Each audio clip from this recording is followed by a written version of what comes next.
Ano siya mga idol, oh. Kung kita nyo. Malaki po to, mga estimated to mga 80 to 90 kilos. Basta hindi to baba ng mga 80 kilos. Ito yung pinakamalaking agate na nakuha ko. Maybe ako po yung may hawak ng malaking agate sa Pilipinas. Sa ibang lugar wala naman ganito. So, pero kung mayroon kayo dyan, pwede rin kayong i-comment nyo, i-picturean nyo. Basta galing Pilipinas lang, ha. Ito mga idol, napakaganda, oh. Tingnan nyo. Ganda ng pattern, no. Ito. Yun. Medyo basag-basag lang, pero maganda to pang jewelry. Oh, ang ganda. Kita nyo mga idol yung pattern nya. Nasa reflect ng araw makita. Malaki ito eh.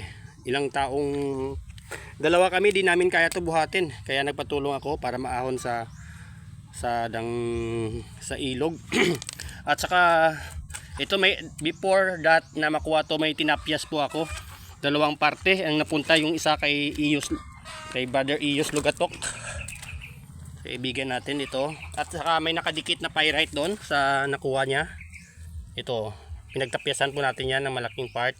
At saka dito din sa kabila, ito pumunta kay Sir Ferdinand.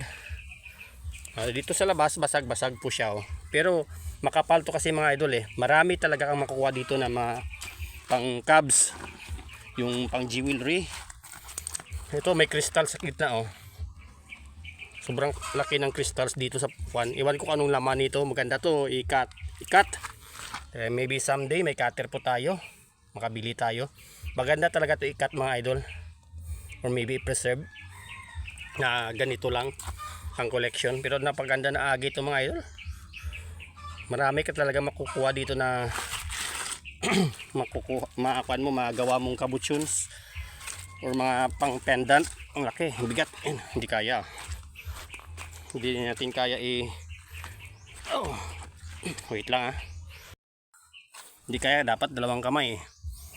Mahalo yung purple at saka yellow. Ito, parang may white din.